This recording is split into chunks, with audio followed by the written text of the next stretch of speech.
Not we in the Yes, bed. yes, we are. Not we in the bed. Hi, Shatina. Hi, Hey, Tito. Brittany. Okay, y'all. So much anticipated interview. I've been looking forward to this. This is an alum to the Booked and Busy podcast. This is the beautiful, the talented, the crazy, zany, educated, Gang banging. and all the things. LaToya Nicole. Oh, I said LaToya Nicole. I'm Hi, be beautiful. professional today. I see. Oh Lord, Jesus! I Hey, can't get y'all. that finger out because I done did my intro. That's me. I'm a traveling bicycle. I'm gonna fight you anyway. So, in true Nicole fashion, I'm traveling. And in true Nicole fashion, I left my questions at home, so we gonna wing it. Nicole from Booked and Busy. Mhm. Only you. So let's talk about a couple of your books first. And then we're gonna get into the serious stuff because I don't think people understand. We have a lot of offline conversations, and I think some of it needs to be heard online. So this is really a conversation that we probably will be having over the phone that y'all privy to. So let's talk, baby. Let's talk. I did write some questions down, but it wasn't the questions that I had. So you released penalties and promises. Mhm. Okay, let's talk about it because I don't think we've ever talked about this penalties and promises like this. Like, what made you write your version of contemporary, which is crazy to me. Um, because I like to go different when I've been somewhere too long. So I had been in the trenches for a second, and then I went dark after I came out the trenches. And after writing dark, you need a detox mentally. So going from dark to the trenches wouldn't have worked because, or back to the trenches because my urban fiction characters be kind of dark. You know what I'm saying? Mm-hmm. They always have some type of like dark element as well. So I was like, I need something to come way down. And I had already, and in the dark romance was still kind of, well, not kind of, it was erotica as well. So I didn't want to go to erotica either. I wanted to just come down. And I remembered I had started that book for somebody else to go on a thing. And it ended up where I changed my mind. So I said, well, how about I just go finish that story because I always wanted to write it. So, Okay. So not only are you an author, but you're also a publisher. yeah. What made My you my team in here, come Shatine on, and them, that team? was them. Come on, team. So what made you want to be a publisher in addition to an author? Because I know being an author is already daunting. And then to go into publishing to help somebody else, that's even more stress. um, gang gang. um, I was signed to Miss Lady P, and I was published under her for maybe 3 years before I started my team. I think I've had my publishing team for maybe 5 years now, maybe six. Um, and even when I was signed to Miss Lady P, a lot of the authors who I was cool with, they would, Toya, can you help me? Can you read over this? Can you tell me what you think? Can you help me with this storyline? Can you help me with a title?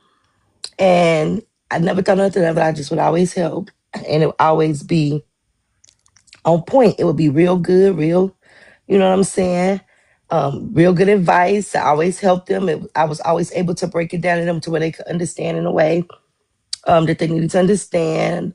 I always promoted and marketed, authors I fucked with. And then other authors started asking for help, like authors from other publishers, authors on other teams, um, big name authors.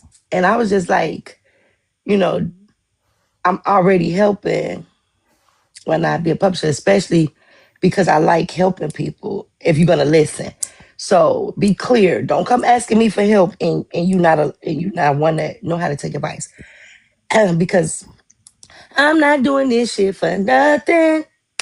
They says, But Not playing with you right now.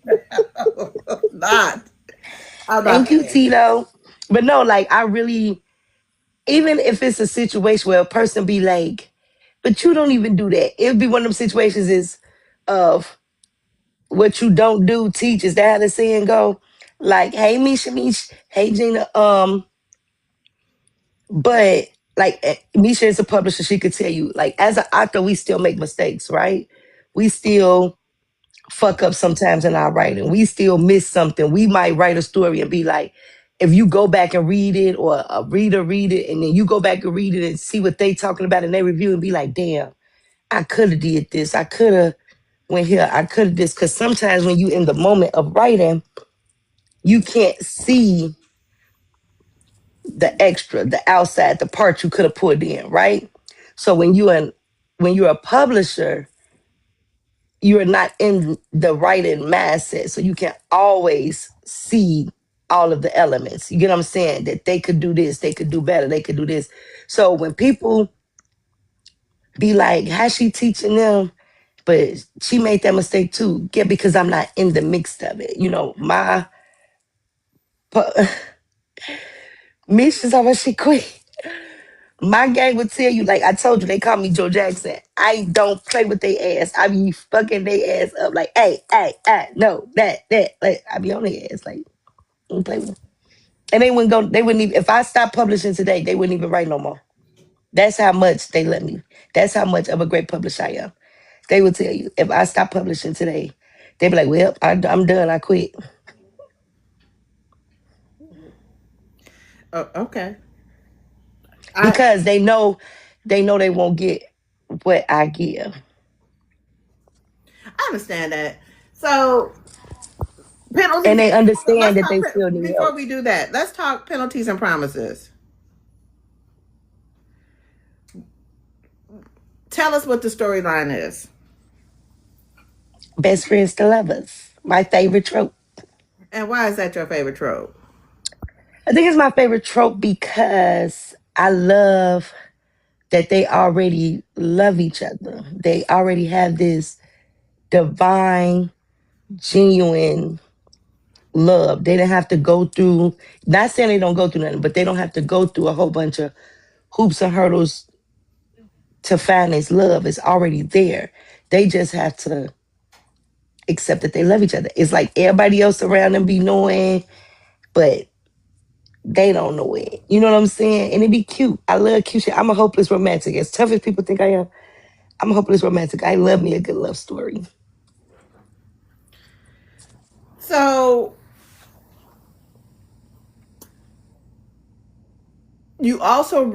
you're also getting ready to write the Hellcats, Mhm. and that's dropping what when? Because Next week, inquiry minds want to know. depend depending on when Goon drop, I need to let Goon get out there.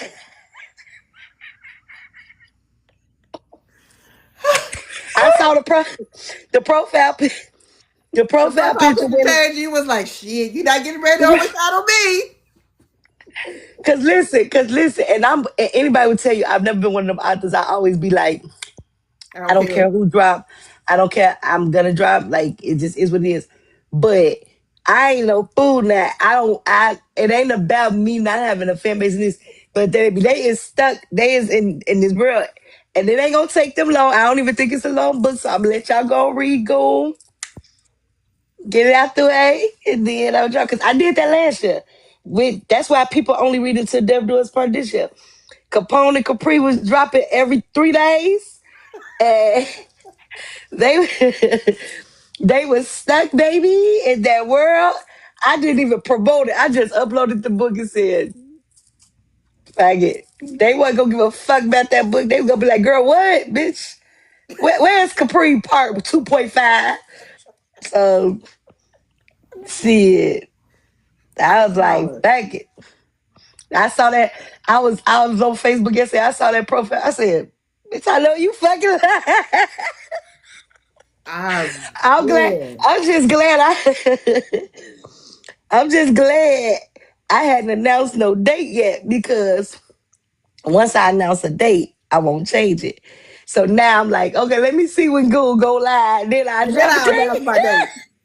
Give y'all a couple of days with Google, and then yeah, y'all gonna need something else to read after that. So, I'm but it's holler. still gonna be bad because they're gonna be talking about going all week. So it's gonna be bad. It's just gonna be is what it is. Hey, Um, so let's take it back to the beginning. What made you fall in love with reading? Sister Soldier. Sister Soldier. I always like read little stuff, wrote little poetry, stuff like that. Of course, they made us read shit in school, that we really don't want to read, but we read it. So it was just like a. I don't even recall how I found out about Sister Soldier's book. I don't even recall like what made me read it. I don't know where it came from. I have no idea. But bless you. I know I read it, and when I did, it was, one of its kind. Like I had never read, not saying it wasn't nothing else out there. I don't know, but I had never read anything like it, and with that urban feel, and I was hooked from there. Like I used to read Babysitters Club and shit like that, stuff like that, but nothing urban. And then from her, I found that man, and found Flat Girl, and I loved Fly Girl. And then from there, I just kept looking for books with, that type of style and feel. And ironically, I ended up running into Elan Harris books, and I went in the whole um, rabbit hole of Elan Harris. Like, I love Elan Harris. Me too. And I'm sad because I still think he will probably be like, Relevant today. yes, Hmm. his books are still relevant today to Hmm. me. I love Elan. I mean, if y'all ain't sensitive readers and don't care nothing about it always going to the LGBTQT community, because every last one of his books is going to the But he community. was So part of the community, right? I believe so. But the crazy part is you will start his book and it wouldn't even look like it was going that way. And then out of nowhere, you'd be like, wait a minute. But There loved his might be a books. sword or two crossing. He was a great author. I loved him. And then then Triple Crown came out. Out of nowhere, we just started seeing them kind of, and it was it. I mean, didn't think I would be a writer, but How do you stay relevant? You've been writing a good minute. How do you stay relevant in the times that we have? How do you make sure that your stuff is good and fresh? Because when I say you got over 100 titles, what is it? What makes you say, okay, I still have more to say? the voices. Is that I why? always say, Is that why we a little? that's why I always say, when the voices stop, I know I'm done. And I won't force it, I won't push it. Because even though it's a little slower now, so we may be coming up on that time soon where the day I hang up my pen, because the voices come slower now, but they still come. Um, it, at first, it used to be a time where I could close my eyes and something would pop up in my head of a storyline. I could be listening to music and immediately um a storyline. I'd be like, "Ooh, I could do a song to this," or I could be watching a movie and be like, "Ooh, there's like one little part, like, dang, like, ooh, that would make a good story if I do this, that, that." You've heard my mind unravel, with just one thought, like when we be on the phone talking.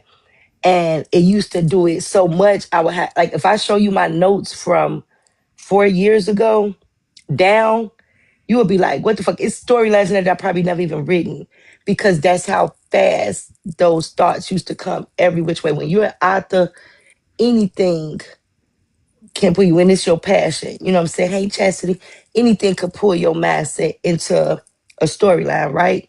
Right. And now it still comes. The voices are still there, but they're faint, and it's slower, and it's not as much. As if you notice, like if you go back and look at my catalog and the dates of when those books were, probably not, because I forget those books was put down. But people who know me from the beginning, Misha, she would tell you, my authors, they would tell you I was writing 20 books a year, 22 books a year. That's how fast the stories were coming. And if you look at my later work, I probably dropped 4, maybe 5 books. I think last year, I think I only dropped 2 books. You know what I'm saying? Um, it's just the stories are coming slower in my mind. The voices are getting dimmer. So I don't know. I think next year may be my last year. Um, Oh, you lying. I will see. It all depends. I don't know. I feel like I've written enough, and I'm not just saying just a bunch of books. I've written enough books with substance, enough like not just some bullshit. Like I've written great books enough to my name will still carry. My name will never be forgotten. I got characters that will always be mentioned. I got characters that will automatically go into the urban fiction Hall of Fame and dark fantasy Hall of Fame. And you know what I'm saying? Like I've done my job. I've done what I came to do. I've come and I left an imprint. And I don't ever want, how you hear basketball players say they don't want the game to retire them. I don't ever want to leave the industry with a Okay. bad taste in my mouth about the industry. You know what I'm saying? Or saying that I hate being a writer. I don't want to be in that space when I walk away. I want to walk away smiling, laughing, happy about what I've done, what I've accomplished, and be okay with it. And right now, the space that we're in, and it's getting worse every year. We are not being able to, Chastity, y'all gonna make me cry. We not, we're no longer able to write our story the way we want to write. And I'll never be put into a place as an author, as a creative, as like this is what my passion is, and be told what to do. That's not who I am. You know what I'm saying? I would never be that writer that can't write her story the way she sees it. And the day that I have to stop doing that, or I didn't grow so against my passion because we're being pushed to do that, I'd rather hang it up. Okay. And that's what's happening. It's like when you when you see posts, I don't think readers really take into account the mental strain they put on authors, even with the smallest thing. I don't think, and y'all may say, oh, because y'all stay on TikTok a lot. Y'all don't really be on Facebook. So we're getting it from every platform, right? And it's like, and this is not just every now and then. This is daily, at least 10 posts daily. You will see a post like, Bonnie, you will see a post like, um, What y'all tired of seeing in books? What tropes y'all tired of reading about? What makes y'all DNF a book? Um, and then you get the and we say we try to stay away from it, but sometimes you don't even need to click on the post to see the responses because the way the algorithms show the comments and shit. And it's disheartening because they don't like nothing. Like nothing. You get what I'm saying? Like when you see every trope, every genre, every situation, it's like, but what y'all want us to write? You know what I mean?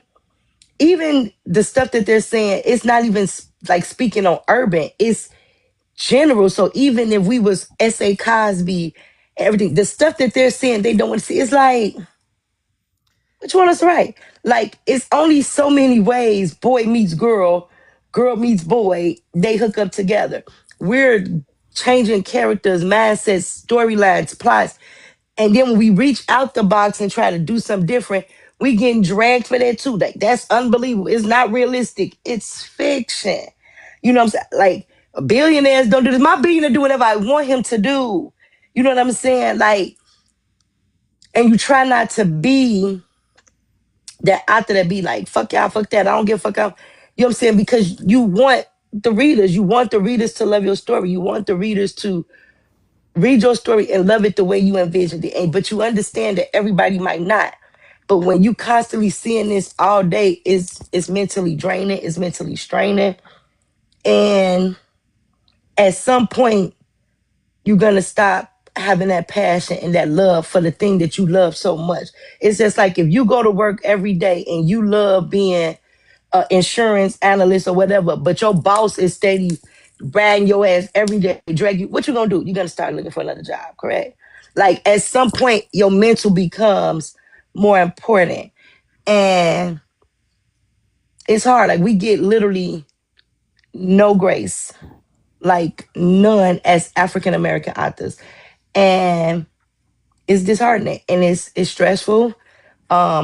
Luckily for me, I'm just one of them. I look for my tribe and I write the story, but I notice the voices are dimming and the past. Like like you see how I've been with this last book. Like I literally did just be like, and it's like that almost every time I open my laptop. I have to force myself, like, girl, you need to write 500 words today. Girl, you need to get up and write. And then I open the laptop, I write a sentence and be like, I'm tired. I start tomorrow. And when it's more that than the story flowing. I haven't said that in so long. Like, bitch, I just wrote this unless I'm forced to. Like when I'm just writing just cause and I be like, ooh, the story flowing. I don't have them days no more. It's when I'm pushed up against the wall. Release day win. Okay, I ain't got no choice. Let me get the story out. But just the enjoyment and excitement and the words is just coming and I'm just, it's not that long. Okay, so you're gonna wait till damn today to get that damn announcement. Oh, we gonna have Wait, words. hold on. Wait a minute. Hold on. Time out. I think Brittany just called me her girlfriend. You Let me did. scroll the comment. Hold on. No, fuck that. Hold Fuck on. that. Fuck that. Hold on. No. Take me to No. the Britt. Hold on. Wait. I need to screenshot this. Hold No, on. we no. I know you fucking lied. Did she for real? Fuck that. I'm not even talking to you. I'm mad at you. I'm mad. I don't give a fuck about that. Don't be ghetto, Toya. I agree. Don't get a whooping, Shatina. Okay, I'm back. I felt that in my chakras. They just gave me a little push to go write this book today. Thank you, Brittany girl.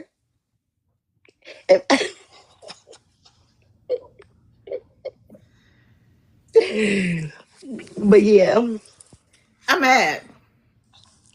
don't be mad. But I'm for real though, y'all. As readers, I don't think y'all understand the depth of it. And it's not just me. I see a lot of authors like me that started out with me or was writing with me before me. The passion ain't there. You barely we promote. You see them promote to promote, like just because they dropped a book. Because like the way we used to talk about stories, the way we used to be in these groups. Oh my God, like talking about it, joking about it, laughing, smiling. It's like these. Even at book events, I be looking at these. They be looking so depressed and drained. Like we dropping less and less books. Like the people that's been writing for a long time, dropping less and less. Yeah, the newer people they fresh. They revive because they just starting it. They not seeing it. But even like if we wrote the way we used to write, y'all wouldn't be able. Y'all think y'all can't keep up now? Y'all won't be able to keep up because we was like, and I'm not talking about bullshit books. We was pumping like, 'cause we was so in it and into it, like, and it was a bunch of us and great stories, and you just don't see them on like mostly everybody that's been writing 7 years plus. It's like stories getting shorter and lower and slower and slower, and you don't see the excitement in them no more. Barely going to events like me, you barely see me. It's like it's bad, and I don't think readers realize as much as they love to read books that they're the reason. That they're the reason. The posts, the stuff they say, the dragging, cancel. How you canceling somebody for fiction? And like I said yesterday, I don't know if y'all heard me on that line, but you can't cancel me, bitch. I'm the motherfucking Dave Chappelle, but I'm not leaving till I'm ready to go. And when I go, I go. I don't care. Y'all ain't. I still be dropping my books. The book. Y'all ain't canceling me. I mean, how you canceling somebody for fiction for something that's not even real? And understand this: if I write something, if I write a character in my book that go, I hate all bitches with moles. That's not me thinking that. That's just what this character is saying. Like, I don't know. I don't know. I digress. I Okay, digress. so okay. Well, since we're here, um, I think that sometimes both readers and authors take liberties. I'm not talking about you in particular, but I'm just talking about in general. Sometimes readers take liberties in that they feel like they owe your personal life, because ain't no damn way in the world a reader should be calling you talking about nothing when that author didn't give you her phone number or text messages. That's not cool. That's stalking. They Um, must think I ain't nobody. I've been seeing people say they getting calls and stuff. I ain't getting in. that's a lie. I I call. haven't getting no call. No, I'm talking about from people that Oh, don't know my number. somebody That I ain't get my stalking, number. I ain't got no stalkers. but don't ask for them either. I'm just probably crazy enough or goofy enough to where it wouldn't bother me. That's the crazy part. I'm not saying that it shouldn't bother people. I think I'm just so. I'd be like, it's not a fuck. Like, I don't know. You know, I like a little toxic. Yeah, a lot of toxic. But I feel like as authors, sometimes authors take liberties because they know if their book is hot. And I'm not saying all authors, or I'm not talking about a particular author. I'm talking about some authors take, like you be trying to buy books, and I thought that was the goal, was to sell books. Let's talk about that. Why is that? Why are authors not having uh product available? Because it's like crack. Um, I ain't gonna lie. I've never understood that thought process, but I notice a lot of authors do. When I see authors say, "I'm opening my website back up," or books will be on sale this week, I be sitting there like, "Am I doing this right?" My my shit don't never close. My shit always open. I don't ever want to miss a dollar. So I don't know. Like I don't know that with that. Maybe it's for their mental to take breaks, but I wouldn't make it to where I would never put books back if I was like, okay, too many orders. I'm not doing no orders around this time, okay? But me myself, I know, like I don't know, I don't know. Me myself, I would it. I just feel like if the demand is there, you have to figure out how to uh, supply the demand. You know, Mm. it's like in my business mind, if you're not going to see me at an event, at least my books can be available. Whether I'm selling them on my website or whether I'm selling them via Amazon or Barnes and Noble or wherever. See, the thing with me is most people, what most people know about, well, people who know me, they know like I was in the streets, and when I say in the streets, I mean with game pop. You know what I'm saying? So I my mentality is always street. You know what I'm saying? If I was out there serving and other people was like, "Ah, fuck that, we shut down today. This y'all done? Okay, let me go get some more." You know what I'm saying? So I guess my mentality is always that way. So if everybody else's website is shut down and people looking to buy paperbacks and somebody make a post and go, "Oh my God, I can't find no paperbacks. Everybody website closed." Toya gonna come in and go, "Not mine. Mine open. Go." You know what I'm saying? I don't know. Maybe because I just ain't been so overwhelmed with sales of paperbacks. And, other than like if it's like a new release or something, I guess I don't know. Do you feel like authors need to have more you know what I'm trying to say? I can't say this word. Anonymity. I think in a minute, bitch, you know what I'm trying to say. You know I can't talk and you can't either. So And come on. and because Brittany gonna talk about me so bad, she gonna be like, "This y'all author," and anonymity, how you say it, whatever. Anonymity. They try to, I think, being anonymous. That's true, Cammy. That's why I said I don't know because I don't do. She say, "Sound it out." Look, you done just claimed me. Now I'm up here embarrassing you. Um, I feel like being anonymous is working for the people that does it. And I don't know if it's because it gives readers the feel of like back in the day. Um, so like with Triple Crown and all them, we couldn't access them. I think the idea of not knowing when they gonna get a book, not knowing if they could get this book, not knowing if it's gonna sell out and this is the only I got a copy, nobody else could get a copy. I think that excites people and they love that, and they chase that, For me, I don't know. I've always been the type that just I would rather have me, a million readers than 10,000 exclusive readers. Um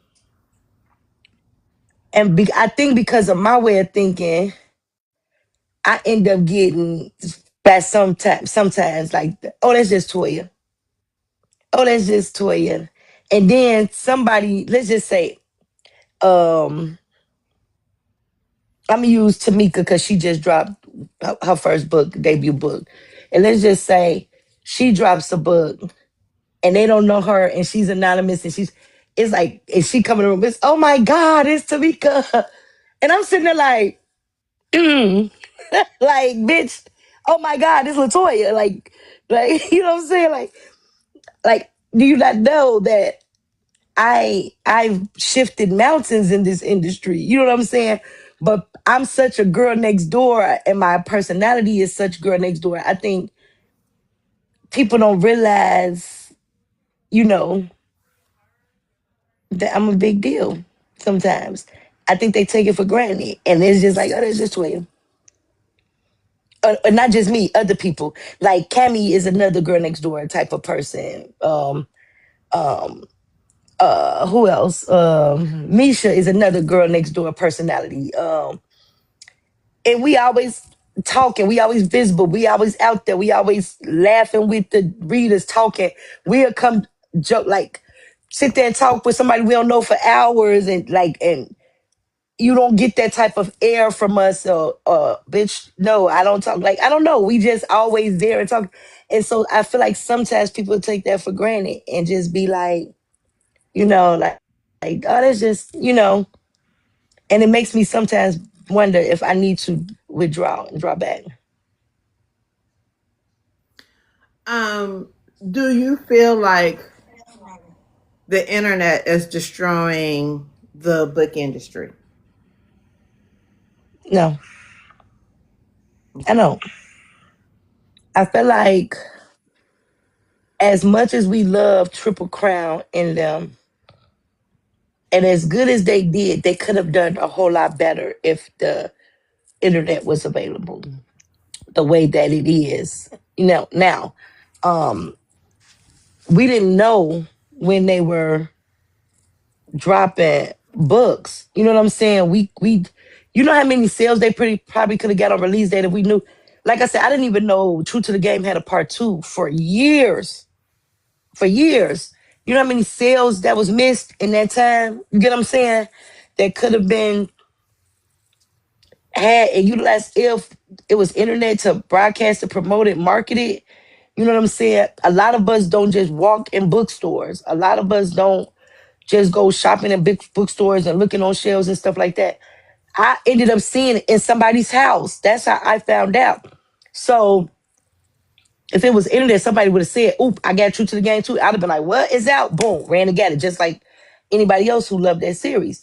Um, with the internet now, it's like if you miss a release or it's kind of almost like you don't want to see it. You kind of under you in your own world, or you don't really be on social media like that because it's always some type of promotion, whether it's from influencers, whether it's from the author, you know what I'm saying, whether it's from readers talking about the book. You seeing books all the time. So when readers say, I have nothing to read, I don't understand that. You know, um, it's always something. It's always something being promoted. There's always something being pushed. Black authors is always in visibility now where we wasn't at first. So when you see the influencers steady talking about black authors, readers posting them, so it's a fluctuation of books everywhere. So black authors are everywhere. And I love that for us. And if it wasn't for the internet, we wouldn't be, because you can already see right now that Trad Pub they don't push the same way they do the other authors. You know what I'm saying? They don't market them the way they do the other authors. They still out there grinding, pushing just like the rest of us, and to make sure that they shit getting out there. So I feel like with the internet, it makes it a lot easier. It makes us more accessible, but it makes it easier. Do you feel like back in the day, we come from the land of selling out your trunk? Do you feel like some authors need to go back to that style of selling? Where they're hitting festivals in their local cities.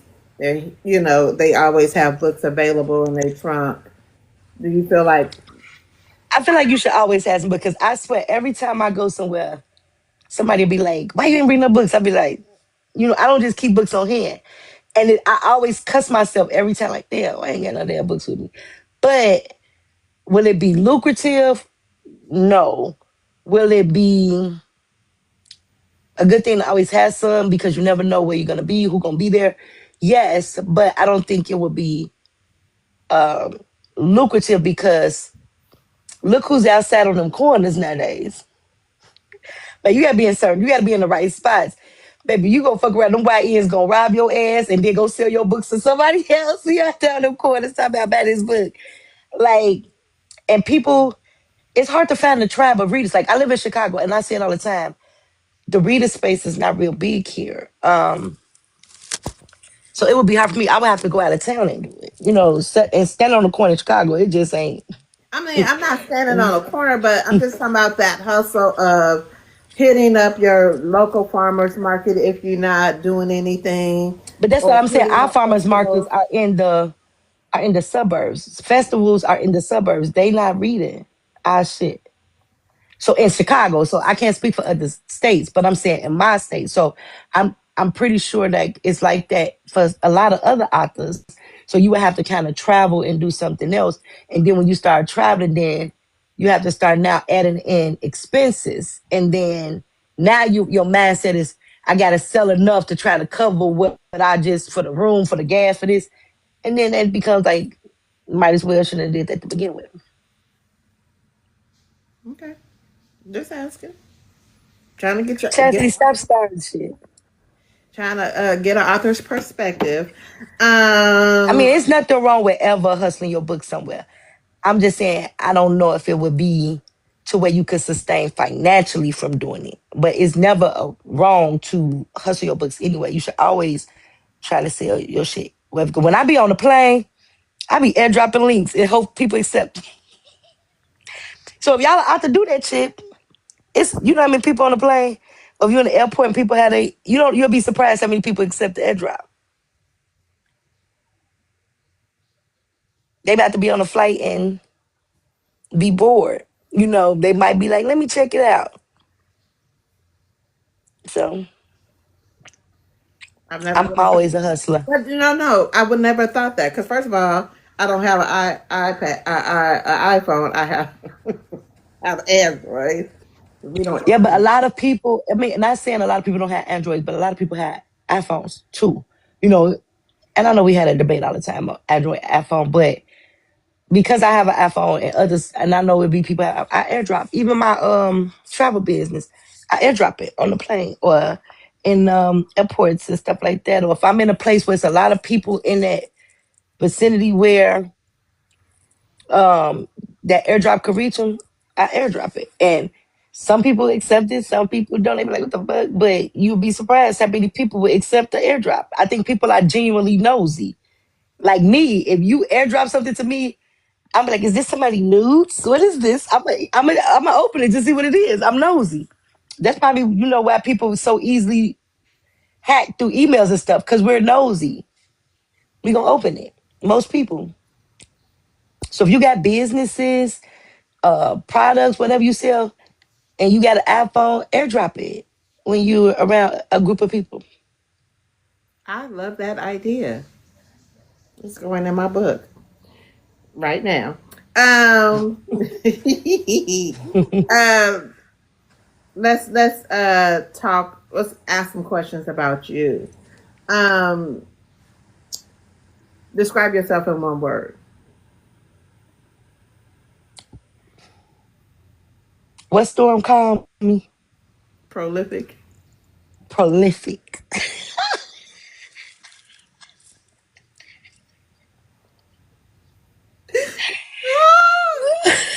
Lord No, Jesus. but for real, for me, I would just have to say genuine. Genuine or loyal.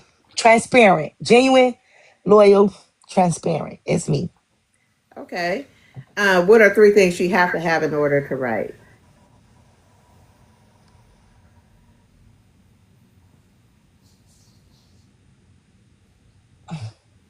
Lack of sleep. It might sound crazy, but when I'm sleepy and pushing through, that's when I create my best stories. Um, a motherfucking Pepsi and a good show to binge watch or a good playlist of music. One or the other, because I always decide which day, what I'm gonna do that day. Never know if I'm gonna binge watch or listen to music. Okay. Okay. Uh, what you've already said what your favorite trope is, which is best friends to lovers. What's your And least forbidden. favorite? Huh? I don't have a least favorite trope. I say best friends to love and forbidden, I think is my favorite. I don't have a least favorite trope. What is the hardest trope to write for you? No, I can write anything. If I get a storyline for it or something, just a small idea pop in my head, I can write anything. It's nothing hard for me to write. It's stuff I may prefer not to write, but I could write it if I wanted to write it. Like I would never write incest, but I could. I just don't want to. Okay. Which book was hardest for you to write out of your catalog? Come into the dark. Come into the dark. Hands down. What Because I book? was overthinking so much. It Why? Because was you want I to make sure that you was doing dark romance, right? Or what? mm-hmm. Yep. Because when you listen to people talk about dark romance, like Shannon and Brittany, they be like, oh, because this character was so dark. It was in here. And I'm like, okay, so what they mean, what they saying? And I kept overthinking, should I do this or is this not enough? Is this too much? And then Shannon and Brittany kept going, it's never too much. It's never too much. When you think it's too much, go lower. And I'm like, lower? He's talking about cutting her throat. Bitch, how's you go lower than that? Like, it was, I was like in my head so bad about it to where that was the first time I ever caught writer's block in my version of writer's block. Like, I just stopped and was like, I don't know where to go. And like that's why that story took me so long to write. I had started that story was supposed to come out for Christmas. I think I didn't drop that story to April because I was so like scared and nervous because I had stepped into a whole different realm in my mind that I didn't think I could do it because I was confused. Like I was listening to too many people saying, "Do it this way, do this way, do this way, do this way, do this," and it was confusing me. Like, wait, so don't do this and this too much. It was just a lot, and so finally, which it helped because, like I said, I'm a visual person, or I need somebody to specifically, see what I'm doing and say, no, this. So when I finally sent it to Britt, and she said, girl, this urban fiction. She's like, this is good, but this urban fiction. This ain't dark romance. And then Shannon was like, nope, definitely not dark romance. So I was like, okay. She was like, rewrite it. You need to come out the door in hell. And I said, okay. And I don't know. It was like once, because steady trying to explain, people steady just telling me it wasn't it wasn't connected, it wasn't grasping. But once I wrote what I wrote and it was read and it was like, okay, I knew the direction where I was going was not enough. I was like, okay, cool. And then I finally just cut off everybody else voices and I just said, write what you know how to write. Just write. And when I did that, I heard they bald head ass saying, bitch, this urban fiction. You gotta go to hell. And that's what I just kept in my head. And I just said, right, LaToya Nicole, go to hell. And just go to hell. And that's what I did. And that's when it finally clicked. But it didn't at first. And I was so stressed and frustrated. Okay. What was the easiest character for you to write? Blaze. Blaze. Hands down. To this day, even though it's like 14, 16 books in him, if I open his character back into my mind, and I hate it. What character was the funniest to ever that you ever wrote? Blaze. I disagree. If I'm I saying I'm going off of the masses of what they say. If it's me picking myself, That's what I'm asking. You pick yourself. I would say schizo. He's the funniest. Because you have some memorable, funny characters, whether they're main characters or side characters. I think Mama Deborah was my funniest character because ain't no damn way in the world she should have been had that catsuit on sliding. I am Tamika. But yeah, I've had some characters, but see the thing is people don't understand. Like even Uncle Red, it's like a mixture of people that I know when I do that. It's not me trying to create a funny character. It's me going, just like how I did with Alicia. I was like, oh, Alicia, I'm gonna put you in the book. And then I just thought of something like because of her, braces this and that. I'm like, oh, I could do this. So it's not like I be trying to write a funny character. I just think of people I could use and people I could bring in. Why do you use humor in tough situations? You mean when I like if When I'm you're writing writing. about something serious and then the characters make a joke or something? Yeah. It's not to make light of a situation or um the extreme um what's that's not the word I'm looking for. Like I know some situations be really deep, really need to be spoke on and talked about, which is why I'm shedding light on it in my book. And once I do that, I also don't want to trigger a reader, right? Because I do understand that some people have triggers. And I think that's probably why I've never used to put trigger warnings because I always have balance. So even though I might bring you something heavy, I'm gonna make you laugh somewhere in between. I'm gonna make him say something stupid, do something stupid, or they joke it out because you need balance when stuff is real heavy like that. I don't ever like, yes, I like people to feel and go through emotions, but I don't want you to close my book and be like, whew, like, bitch, my mental, I need a break. I don't want you to need a break. I want you to go, oh, that book was good as fuck. Let me go see what else she got in her catalog. I don't want you leaving my book feeling so heavy that not even my book, you ain't even go read another one of mine. You didn't go read so and so book today either. You just needed a couple of day breaks. I don't like that. I like to be what people consider a refresher palette. Like I need a refresher. I need to come out of slump. I need to um something different because I've been reading this and it's just I've been so heavy. I've been crying. I've been this, and they can come to LaToya in the coat book and be like, okay, this is what I needed. What is the hardest character you ever had to write? Aisha, you know what I mean, bitch. Don't be motherfucking bust me Good. out. Hmm. Who was the hardest? Which character was the hardest to write? No, because like maybe like if only way like not main characters, certain villains because of what they're doing. It's hard to write because it just be like I be mad at them. I be like, ooh, like this motherfucker, like shit like that, like.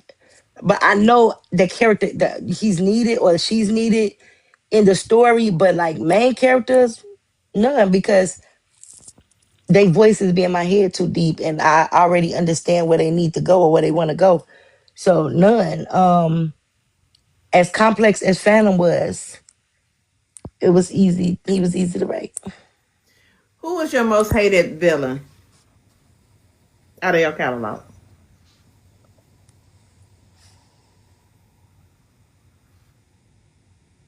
It's gotta be between Sosa from Addicted to His Pain and Michael from Love in a Cartel.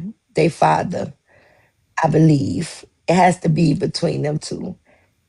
They and Sosa might have took the cake because it's people who read Addicted to His Pain and read Addicted to His Pain and they will reread my books and they would say they'll never reread that book ever again. Like they couldn't read that book ever again. I'm gonna have to go read it. So see, That's the one I haven't gotten to that one yet. let me rewrite it. Fix it, Ah, polish it. I don't want to. It's my next food. Remember, that's the book I told you when I was reading. I was mad myself, and I was like, "Why the fuck would you write this?" But when I just read that like 2 weeks ago, that's the book. I'm like, "Why the fuck did you write this shit?" I was mad the whole book. But which is crazy to me because you're an author that goes back and go over her work and correct the mistakes. How important is that to you, and to how important should it be to other authors? I can't speak on anybody else. If they feel like they okay with they books being like that, I, you know, I can't speak for their mindset, what they're thinking. Maybe in their mind, I think Josh said it the other day. Like maybe they feel they want to show you the growth from beginning to the end. But me and Alicia was making the same point. Like, yeah, but if you got a new reader, they're not checking the date to see when you wrote this book. So unless they're going from the beginning of your catalog to the end, I don't think that that concept works. You get what I'm saying? Like it works if they going through your catalog and they go like, okay, each book, because that's literally how my catalog goes. Each book got better than the last, right? Mm-hmm. But um I'm not okay with. It's very important for me. I'm not okay with it. So I go back. My authors will tell you. I be telling them to go back and change their shit, fix your shit. You know, I feel like when you're trying to gain new readers, and I'm always trying to gain new readers, I want them to have the best version of myself. And if I know when I go back and read that book, it's not the best version of it, and it takes nothing to fix it, even if the book doesn't need to be polished and wording, but you seeing typos. That's why when I go reread old books, I reread them in my Word account. So if I'm reading and I see errors and typos, I fix them and then I go re-upload them. Let's talk about trigger warnings. Back in the day, you didn't need no trigger warnings. When you read urban fiction, you knew what to expect. You knew it was going to be some unalivings. You knew it might be some sex, and it's going to be some foolishness and mayhem going on. If you knew that it was suspenseful books, you knew that it might be some unalivings. It was you're going to be triggered about something. Do you feel like we're too spoiled as readers? And I'm not trying to downgrade the readers, but it's just like the day and age of just reading a book from cover to end and not having a synopsis. I don't think they're too spoiled as readers. What I think is exactly what it is. Times have changed.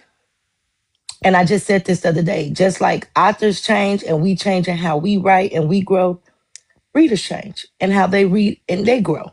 So what they were okay with, Cammy called it low level reader. She was like, I was a low level reader. I used to be a low level reader. I don't care. Like that's what she called it. It's a joke. Like that's how we label what we're trying to say. But it's like when you didn't have any like you could just read it, whatever, however it was, whether it was badly written, this, that, and third. It didn't really bother you. Those readers have changed. You get what I'm saying? Is readers are expecting more. They're challenging more. Like, hey, we don't want to accept or hear, okay, the editor didn't fix the book. Reread it. Try to minimize the typos, this, that, and the third. Or I don't want to read just walking into a grape scene without you telling me that's what I'm walking into.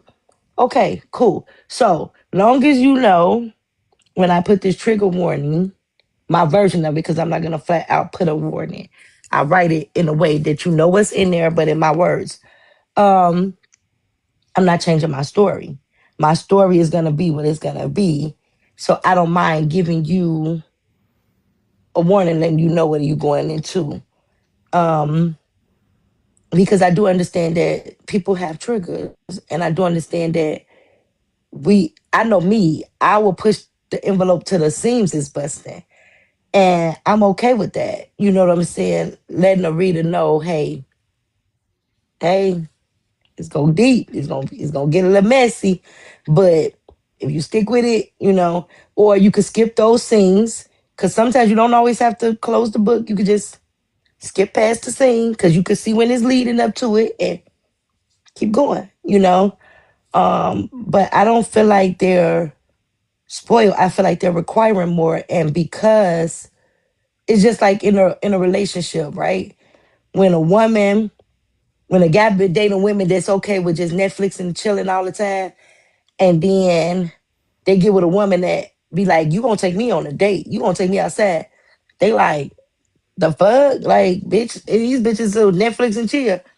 You know, they don't like when you require more. And some authors, for whatever reason, don't like when you require more.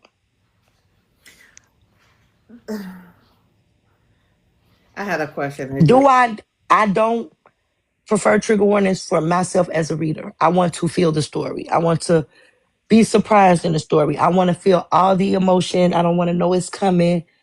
I don't want to see any of that. I just want to read the story and enjoy it as is. Be mad, be cursing you out, throwing you, as you say, sliding down the wall. I want to feel all that. Me. And I'm not a sensitive reader. Even if it's something I've been through, I don't get triggered. So I'm that way as a reader. I can read any. So you got stuck. Are you there? Oh no. You stuck, baby. Hold on one second.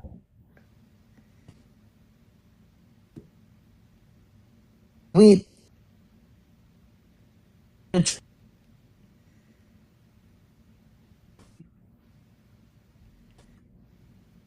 She's frozen.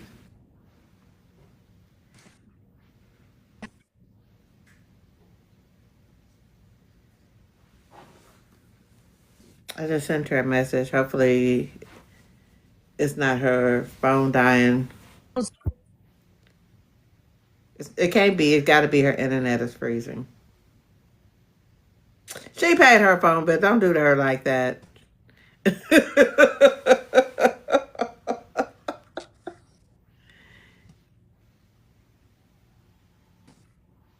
Come on, glitch.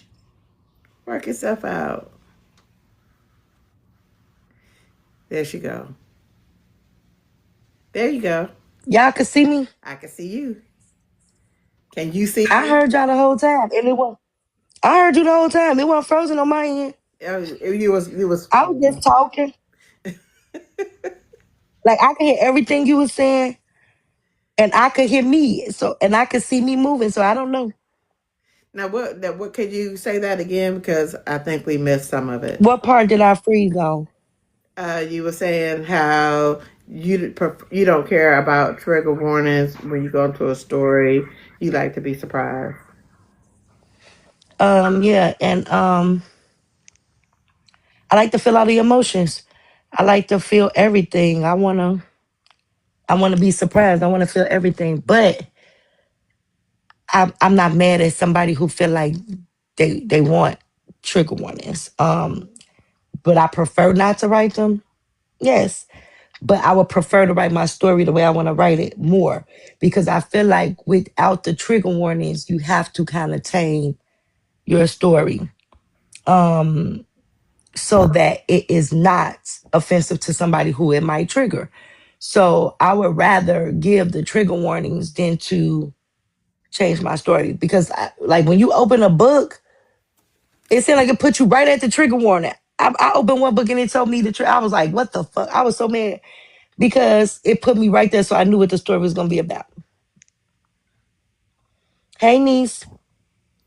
Okay, I got two more topics I want to discuss, and then we're gonna go into some of the fun stuff. Is that cool? Okay. Mm-hmm.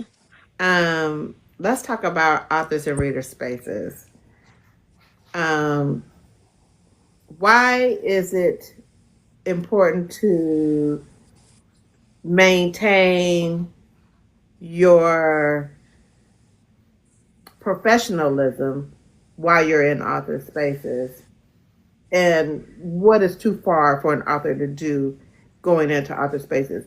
And specifically, I'm asking is because we had an instance where one author wrote a book about a scene that happened and there were kids on the bus. They were not in the presence of the kids in which people thought, and she went and said that she was a pedophile. Why is it important for authors to kind of keep their professionalism, or what are your thoughts on that? You trying to set me up, bitch. I'm not. I'm not. Um, well, first off, that said author was not in author space. I mean, they were in a public space and reader space. And that was very fucked up to do as an author. As an author, we have to have some type of camaraderie when it comes to, sticking together. And I'm not saying condoning wrong from another author, but I'm saying when it's dealing with creativity and something like that, and either don't say nothing at all or don't jump on the bandwagon. You know what I mean? Um, we go through enough as authors, and to have your colleague jumping on that bandwagon is pretty fucked up. And I don't respect it. It's never a time I will see a reader say that girl book was trash and I would jump on that post and go, hell yeah, that shit was trash. It's tacky, it's unprofessional, and it's it's pretty fucked up. Um when you are an author, hey that man, when you are an author in reader spaces, it's tricky. You have to be, you have to understand that you're in their space. So if they're saying that they don't like a book and it happens to be your book, you can't go all charged, ready to storm the castle. You know what I'm saying? Because you are in reader spaces, and that is what their space is for, to be able to discuss books, whether it's I didn't like it, I did like it, stuff like that. If you want to be in those book groups, you have to be able to understand that it's a possibility that your book may come up, hopefully in a respectful manner, because if it's not in a respectful manner, then of course you are going to respond, like, hey, hold on now. But that's the reason why a lot of readers feel like authors should be in spaces. But I feel like that's two-sided, because like y'all just want to drag us for filth. Y'all don't want us to see it. I don't know. But when an author have their own reading group, I feel like you still have to have some type of respect and professionalism and concern for your fellow authors, because there is never a time a reader could come in my book group and drag another author, and I will allow it. This is not the space for that. This is not the space for that. And I will also never allow an author to come in my space and drag a reader. It's not the space for that either. You know what I'm saying? My authors, they're in here. My published authors, they would tell you, they know I will drop their ass if I ever, and I'm talking about not drop them, like drop them from my company, if I ever saw them take a review and go publicly try to or try to bash a reader. That's not what we do. It's not, I don't condone that in no way, form, or fashion. Um, it's just not what I do. I'm a very respectful person, and I respect spaces. And even if I see something that pisses me off, to say something, I'm going to word it very professional. Yes, me. I word it very professional, and I try to have a conversation with said person in that space, because we are publicly, and I'm that way in real life. I don't want publicly humiliation. If me and my nigga, if he do something piss me off outside, more than likely he gonna know I'm mad, but I'm going to hold that shit until we get in that car. When we get in that car, I'm gonna tear his ass up. Like, you know what I'm saying? But I'm not a fan of public community. Not everybody, we in everybody group chat, screenshot here, screenshot there, everybody that they picking sides. That's not me. That's not my thing. Um, but I do think people need to understand spaces. You know what I'm saying? And where it's never okay to go into an author's reading group, their specific reading group, and say, I don't see why y'all like this book. This book was trash. You're not doing that in my group. Not to me. Like, go do that in the other reading group where this is not my space. You get what I'm saying? But I still wouldn't drag them. It just would be like, damn, bitch, like, you gonna come in my house and tell me my shit trash? Like, you know what I'm saying? But I don't like when authors feel the need to dogpile on another author just because they're trying to look. To me, that's what it looks like. You're trying to get readers to notice you. That's what it looked like to me. Like, pick me because I'm on y'all side type shit. How important are written reviews? The praise, the critiques, bashing, all of it. Let's talk about that and what authors and readers should gain from it.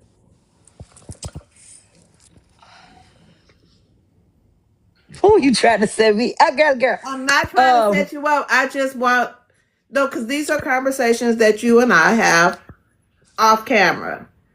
I you feel made like my lips go dry. Hold on. Go ahead. it's not that. I just feel like it to me is a teaching moment, not as a reader, but it as an I, author. I, But so it might listen, help somebody to give them I a say this all the different time. perspective. And I know authors get mad at me when I say it because I will bust them, I will stop them in the middle of their sentence and say it and screaming from the mountaintops because I never want an author to feel like I hear I've heard, I ain't gonna say I heard the publisher say it, but I've heard authors who were published by other publishers say they publisher taught them or told them to not read reviews or to not read negative reviews or reviews altogether. And I don't know who came up with that mentality or who think that that mentality is okay, but I need you to break out that mentality. Um, I know people say, well, it's disheartening, it's hurtful, it's this, but that's the whole idea of us saying you got to be, if you're going to be an actor, you got to have thick skin, because you have to be able to take critique, not disrespect, but critique. And a lot of authors don't know how to take critique. And that is the problem. A lot of authors, even not even just from reviews, from test readers, from beta readers, ARC readers, they do not know how to take critiques. They want you to just say this was great and that was it. But if it is not, then what? Then I didn't sent you out there to the woods. Now your reviews is saying, oh, this was this, and now everybody's hating because the people that you had reading for you told you it was good when it wasn't. Now your reviews eating your ass up, and now they hate it. Oh, they just hating on me. These must be authors. No, no. Like the truth is being written in those reviews. Good reviews, they give you morale, they push you, they make you feel good about yourself, they make you smile, like it make you feel good that like, oh, they understand exactly how I was trying to write that. They got the gist of where I was going when I wrote that book. Like I didn't think, especially if it's a part two, when they get the guests in the plot, I'd be like, damn, I might need to switch the plot up because how they guess that? Because like I be reading, I still go back even on old books. I go check and see if it's any new reviews. Like I love seeing great reviews and I love learning from bad reviews. And I tell people all the time, it isn't such thing as good, bad reviews. Like it may be a 1-star review, but if they told you what you did wrong, what this book didn't flow well, it wasn't no character development, wasn't this, was that, it was inconsistencies, that is helping you. That is giving you insight of what you can do the next book to make your next book better. And if you're ignoring negative reviews or that you consider negative or bad reviews and you're not reading those, how are you growing? How are you becoming a better author? Because most people don't have publishers nowadays. So you don't have nobody teaching you this. You're not reading the reviews. How you growing? That means you're going to keep writing the same incorrect book, just different characters. And there is nothing you should do in life where you don't want to grow and be better at it. If you have a craft, you should want to be better at it. You should want to be your best version of yourself when you're doing it. Like it should never be a time that you're okay with being stagnant or just in the same spot, comfortable enough to just keep getting a little couple of dollars. Like, why the fuck would you never want to break the roof? Why the fuck can't you say one of these days my shit gonna be good enough to be on New York Times bestseller? You think you going on New York Times bestseller with a fucking stagnant book that can't even understand how to properly structure a sentence because you don't want to read somebody telling you that you're not structuring your sentence correctly? Because you don't want somebody telling you that mine would never have an S on it? Because you don't want somebody telling you that your character's age kept jumping all over the book? Because you don't want somebody telling you that your timeline was not consistent? You know what I'm saying? How the fuck you gonna go over there? How? You know what I'm saying? Like, if this is truly your passion and this is what you're trying to do, like you feel like you're passionate about it, this is truly what you do, then why the fuck wouldn't you want to be the best part of yourself? Why wouldn't you work to make it better or push to make it, you know what I'm saying? That motherfucking excellent. I just told my author, she in the comments, like, this book is good, but why not make it great? You need something else. Push something else in it. I would never be okay with mediocre if I can elevate it. You know what I'm saying? If somebody is teaching me, telling me, because that's the reviews is teaching you. If they giving you this, that's a teaching moment. I would never ignore a teaching moment because I think I'm too good to know it all, to understand, learn from somebody. You can learn from a fool. Somebody that's slow could teach you something. You are never too good or too perfect to learn something. And I would never be that author. I am forever learning, forever growing, forever expanding. And I'm always aim. I'm always, that's why anything I do, I don't give a fuck if I'm 199 on the charts. I wrote the fuck best out that book. And if somebody ever pick it up and go back to it and take off, it's gonna take off because I'm gonna always do my best. And if I did it, when I go back and read it and I feel it to my best, I'm correcting it my best. Like, you should never be okay with just being here, here. Like, are you cool? Reviews help you there. Even if it's just your confidence, even if it's just all good, even if it's all 5-star reviews, you should want to read them because it's gonna help boost your confidence for the next book. Like, oh, they love this. Oh, so this one for nothing, this one for this. Read your reviews and know how to have discernment against the ones that's just disrespect. You don't have to go posting them. You don't have to go tell somebody, oh, if people got common sense, they know that review wasn't a real review. There is no way you can write a review and say, 1 star, I don't recommend this book, I DNF'd it. Anybody with common sense just not gonna honor that review. You can't review a book you didn't read. So people got common sense to say, okay, I'm not gonna I'm not thinking about that review. You can't tell me it was questions to a story if you didn't finish reading it. So if I'm reading somebody's reviews and I see a review like that, I have enough common sense to say, okay, I'm not paying attention to that review. Why are we posting this review? Why are we allowing our readers to drag this person who reviewed it? It's common sense. You don't need that. You don't need to worry about that. You need to understand that, hey, this was a disrespectful review, disregard it. It's no need to push and expound on it. If you have 500 5-star reviews and 3 1-star reviews. Why the fuck are you dragging the 3-star? So fuck the 500 that loved your book. Them the people you should be posting and giving a hand clap to and giving spotlight to. Thank you. Thank you for loving my book. Thank you for pushing me. Thank you for encouraging me to keep writing. You want to dwell on the 3 negative. You're a negative person to me if that's where you dwell. That's where you dwell because I'm looking at the positive. I'm going to look at the negatives to see if it's something I could grow from, but I'm definitely not going to dwell there and only care about those 3 negative. Now, if 400 of your reviews are 1-star, then you need to pay attention to that. Everybody's not lying. If it's 50-50, you got 200 5-star, 200 1-star, 2-star, pay attention to that. And since we own reviews, stop thinking 3-star reviews are bad star reviews. It's not.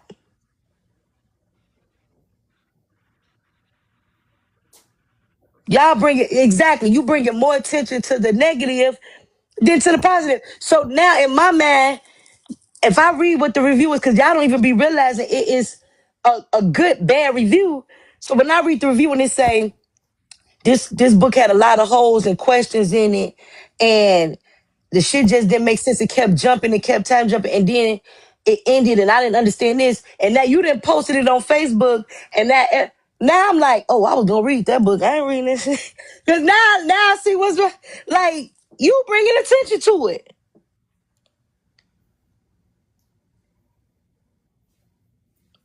Yep.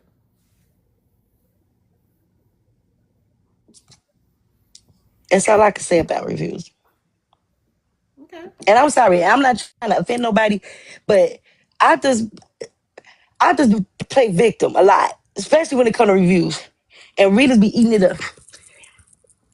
Go read the reviews and stop listening to what the author saying and go read what the reviews say. I bet you agree with the reviews. Or you will understand that they gave them good insight. Read them. You'll learn from it. And you should always want to learn and grow. Next question, please. We're gonna play a game. Ready? We're gonna play Never Have I Ever. So if you have, then you need to tell which books it is. And if you haven't, then you just haven't. All right? Hmm. Never have I ever wrote a paranormal. I have. And what book To is Death Do Us Part, Love by Beast, Love by Beast, The Aftermath, Love by Beast, The Legacy, and Savage of the Night was my first one. it? Okay. Never have I ever wrote a bestseller. I have. I have over 70 bestsellers. Fuck that tea. Fuck that tea. Probably one, no, I know probably, just so y'all know this, because this used to be called Pop My Shit. So it's only about maybe 7 of us that could say that in this industry, period. And I'm one. Clock it.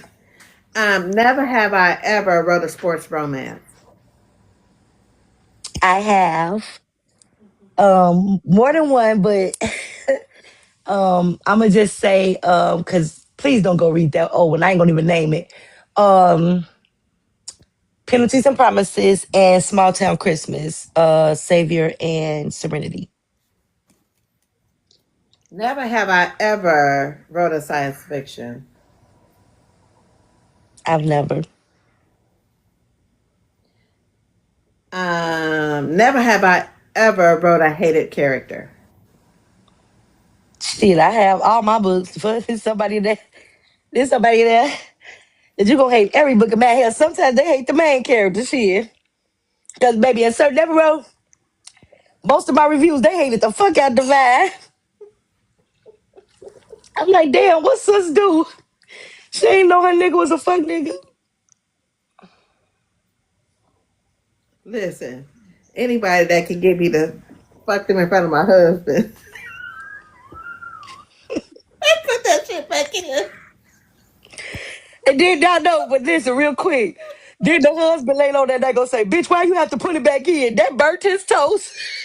That bitch. But anyway, what's the next one?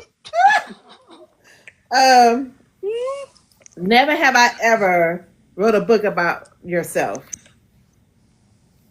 I have No Way Out.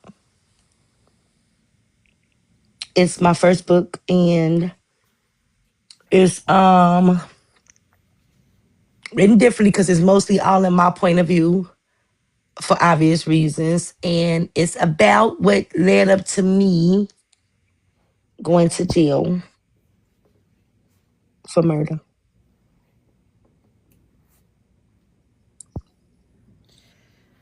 Never have I ever wrote a book in 48 hours. I have, but it's too many to name. Probably half of my catalog. Never have I ever wrote a. Hey, Brit showing out today. Brit, go ahead. What is wrong with you? Never have I ever wrote a contemporary. Like I know you fucking lying.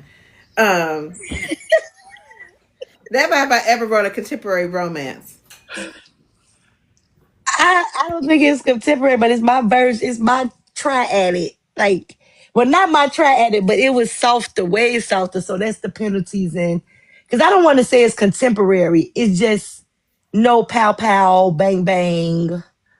Um, and I wrote a couple like that with like the Small Town Christmas and Penalties and Promises, where it's just straight. Because usually, even if my book is kind of softer, like somebody usually unalives in that book, but them the only two I didn't. It was just straight about the love story. Never have I ever wrote a historical fiction. I have not. Never have I ever been deemed the Michael Jackson of Christmas. M wanna be starting something. M the MJ and Christmas books. And How many books you got? How many Christmas books do you have? bitch, I don't know. I'm trying to count. About maybe 10, 12. But for those that don't know, first number one in Christmas books in history ever. Never have I ever intended on having a writing career. I didn't. I just wanted to tell my story, which was No Way Out. Shameless plug.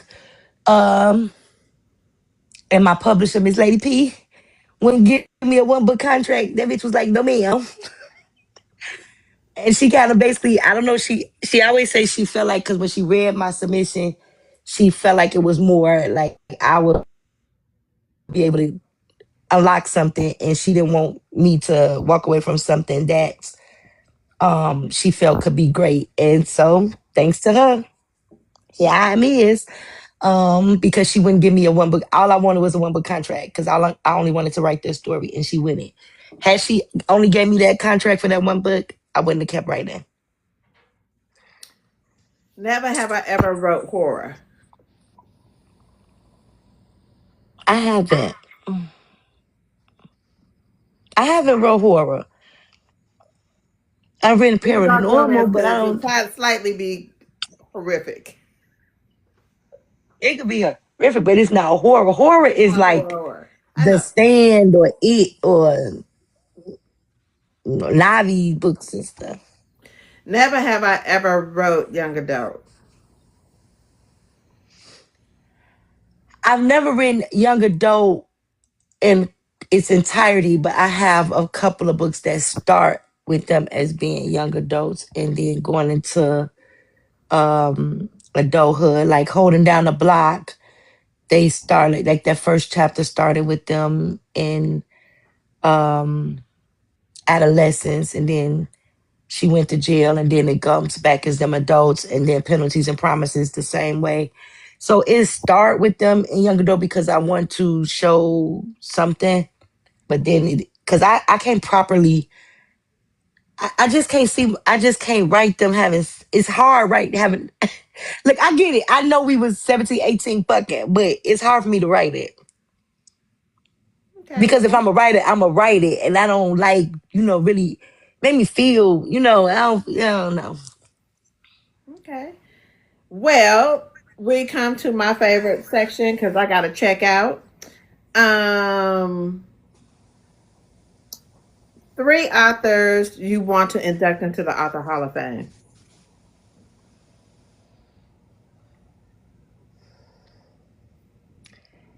Terry Woods and whoever her book she stole it from, they could come to. Toya. Uh, allegedly. Uh, but I will forever love Terry Woods. I don't care. I don't know. I don't know who wrote that book. I don't care. But that's my favorite. Her name on the cover. That's all I know. And that's my favorite urban fiction book of all times. True to the Game. I don't care. I love that book. That's my favorite book, babe. That's my number one book, babe. Always. Um, so Terry Woods. Um, Elian Harris, me, myself, and I I was was about to say, turning if you don't put in. yourself in there, even though you've been inducted, but ma'am, I'm always put myself. You call me vain and shallow. I don't give a fuck. I ain't give a fuck. If I only had two books, I was gonna put myself. Hype me up. I'm always have myself up. I don't care if nobody else do. I'm not playing with you. Um, if you can invite five authors to dinner, dead or alive, who would they be? They gotta be authors. Or writers? Um,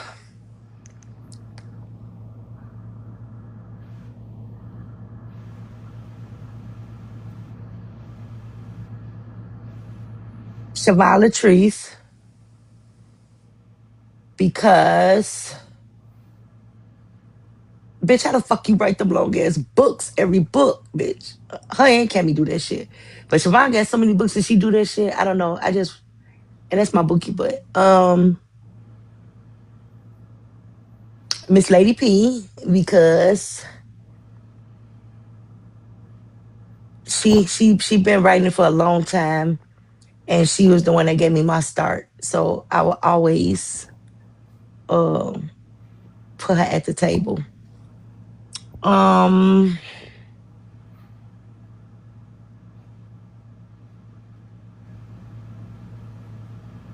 Mel Dow, Mel Dow, because she give a totally different feel to books. You know what I mean? Like she's another one that talk about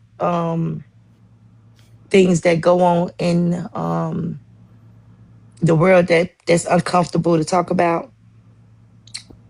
Um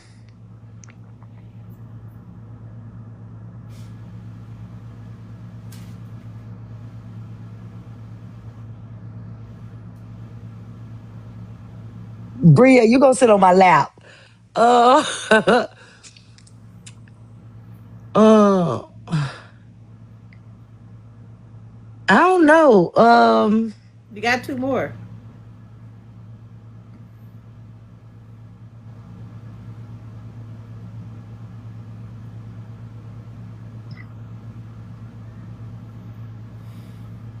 Jaquel. I think y'all say I said her name wrong, but I've been calling her that for forever. I'm gonna say Jaquel J because obviously she did something that has never been done before. And bitch, what's the blueprint? And can you push Goon back another week while I drop it? uh um Last one. Um,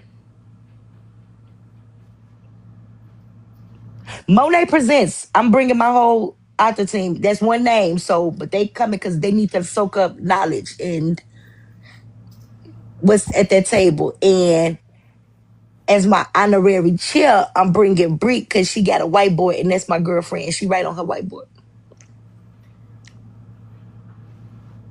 First of all, okay. I even want. I'm not gonna even respond with that one. Not, not, and That was hard. And I'm gonna say this real quick. That was hard because I want y'all to know it's a lot of great authors out there. And when you put on the spot to name the 5 people, it's hard because so much is racing through your head. But because like now, like after I answered it, I could sit here and name a million other people. You know what I'm saying? Like, so please don't take that as no shade to anybody because especially if you be like, oh, I see her always talking about this person. Because hell, Connie Easton did something that motherfucker ain't been able to do in a long time. Let's give me a book, babe. Royce. Bianca Xavier is one of my most favorite authors. AJ Davidson, Misha Mish, um, Cammy, Shelly, that bald head bitch. Tina J, love her. Casey Mills, she really just made me feel away when I read her book. Like I love that book. Um, Antoinette Sherrill, I love her. A Sherrill, like it's so many people. You know what I'm saying that I read and I love and it's hard when you put on the spot of 5 people. I even read my author's books some when they write because them bitches lazy. Um, Blake Carrington. I take it back for Hall of Fame. I gotta go back. David Weaver. Sorry, he gotta go in the Hall of Fame. He was the blueprint for the ebooks. We wouldn't be here if it weren't for him. He's the blueprint. I'm sorry. I gotta take that back. you can add one more to the Hall of Fame. He's the reason we all reading these books on ebooks, all of that. If it weren't for him, me, nobody else in this ebook world would even be possible. You know what I'm saying? He has to definitely always be goaded. Um, K Renee, it's so many. Shalane, You can Effie add all them Rhyme. people. No, Name not people. not in the no, not in the Hall of Fame. I'm just You about to saying, dinner? not even to dinner. Just go read these people books. They're amazing, and I read them. These are people I read all the time, and I love, and I fuck with. So when you hear me talking about these authors and then you didn't just see me say their name, it's because when you're under the pressure. That's all I just wanted to say. And it's still something I know I'm forgetting. And probably somebody gonna be like, bitch. But it was whatever. All right, ma'am. What advice do you have for authors, uh, incoming, uh, seasoned authors in this game that you would love to give that you didn't already give?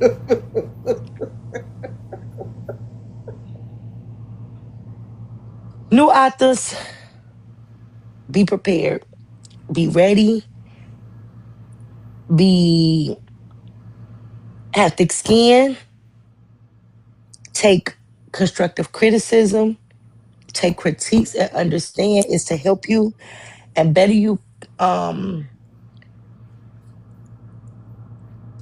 Everybody ain't meant to be indie. I know some shady publishers out there, some shady shit going on, but everybody, you need some people need help, and it is more than what an editor can give, and that's okay because you're starting out. I know I did. All of us do. All of us have needed help, and if you don't have a publisher, at least have somebody on your team that's going to tell you the truth because that is needed, and a lot of people are lacking that. Um, be able to take it, be able to listen, be able to move forward and push and keep pushing until you can't push no further. Reach and aim up there. And follow and exceed the footsteps before you. You know what I'm saying? Um, give flowers and then take off. You know what I'm saying? Uh, seasoned authors, don't get too big for your britches to where you feel like Tanya Russell can't take your spot. Or what she say? What she say? You only here because Tanya Russell got pregnant. Like, don't feel like like you can't be. You know what I'm saying? I ain't gonna even say replace, but these authors, these new hell, a lot of these new authors is coming out swinging and writing great fucking books. Don't be too big or too competitive to where you can't congratulate them, get them kudos, or help pull them up, or you too big to help somebody that you feel like is beneath you, or you too big to, you know what I'm saying, accept that they write just as great as you just because they just started. You know what I'm saying? It's okay to help people. It's okay to promote people that's other authors. It's okay to build other authors up. Some of us is mentally breaking. It's okay to grab a motherfucking hand and help put them along the way. Like, it takes nothing from you. It's enough readers for everybody. It's not taking nothing from you to be a fucking good person, to be a fucking role model or encouragement or listening ear or a fucking sounding board. It is okay. It takes nothing from you or your legacy to help somebody else or to be for somebody else what somebody else was to you. Don't get too big headed for that. Don't get too big headed to where you don't care. Fuck a reader. I don't give a fuck what these readers think. Or don't be too big headed. Fuck, I ain't got to do an interview. I ain't going on no, that podcast ain't big enough. That interview ain't big enough. Like, don't be too big for that. Don't be too big to give back. Like Bray, Bray should have had way more authors. You know what I'm saying? These readers are buying our books all day, every month, every time we drop. You can say thank you with a free book. You can say thank you know what I'm saying, for everything that you've done to help me get here. If you to that place to where you can't even give one free book, what are we doing? What are we doing? Like, I don't know. Well, I just want to thank you for coming on. Where can the people find you? My Facebook is LaToya Nicole Williams. I do have a second page that say Author LaToya Nicole, but I don't never be. If you send a request over there, talk to me over there, I'd probably never see it because that page so boring. Um, my TikTok is Author LaToya Nicole. And for y'all follow me and get some people to follow me. My followers suck on Instagram and on here. My Instagram is Author LaToya Nicole. My I won Chastity over. Y'all know Chastity don't like me. My Snapchat is I am toys. Um, my website at the LaToyaNicole.com. All my books are not on there. I probably have only like 20. But when I feel like they're corrected enough and updated enough, or I got the proper covers I want for them, I'll be slowly adding the rest on there. But you can always come to me and purchase whatever book you want. It's just not on my website. Hoover Gang will be back next month. I'm talking about month. Next month. Um, and Toya's Facebook, but they don't talk in there. They be quiet. But yeah, that's my Facebook group, Toya's House of Books. That's it, I think. Okay. Well, I'm gonna pop my shit real quick because I gotta check out and get to where we gotta go next. All right. So next week on the Booked and Busy podcast, I have Storm, whose book is coming out on the 25th. We'll be talking to her about her journey as being a first time author and getting to know her a little bit more as an author, not as just as a podcaster. The Sunday we have author Shiny Denise. We'll be talking to her about her books and her journey being an author. Um, You guys can follow me on all platforms: Blue Sky, Facebook, TikTok, Instagram, Threads, uh, YouTube. I have not been able to get the videos over to YouTube, but I am going to be working on that this week. In addition to, you guys know I'm writing a book. My first release will be around Valentine's Day, somewhere around there. So I'm super duper excited about that. You guys can catch me on the Booked and Busy website, bookedandbizzie.web.site. I forgot what it's called. The link is in my bio. And I think that's it for me today. Thank you, Sissy. And Hellcat Barbies drop sometime next week. Y'all go back because y'all know Goon finna overshadow that motherfucker. Um Stop it. and It's and not. I'll be and then I'm doing my polyamorous retelling. My team poster, I'll be doing it. We doing a polyamorous or erotic retelling of another book. Mine will be Seven from Snow White and the Seven Dwarfs. That will come at the end of the month. And I'll be at Converse and Cadoodles in April with Shelly P. Hold on, we're gonna do it right. We're gonna do the Cali author takeover. What is called? Cali author takeover. Cali Author.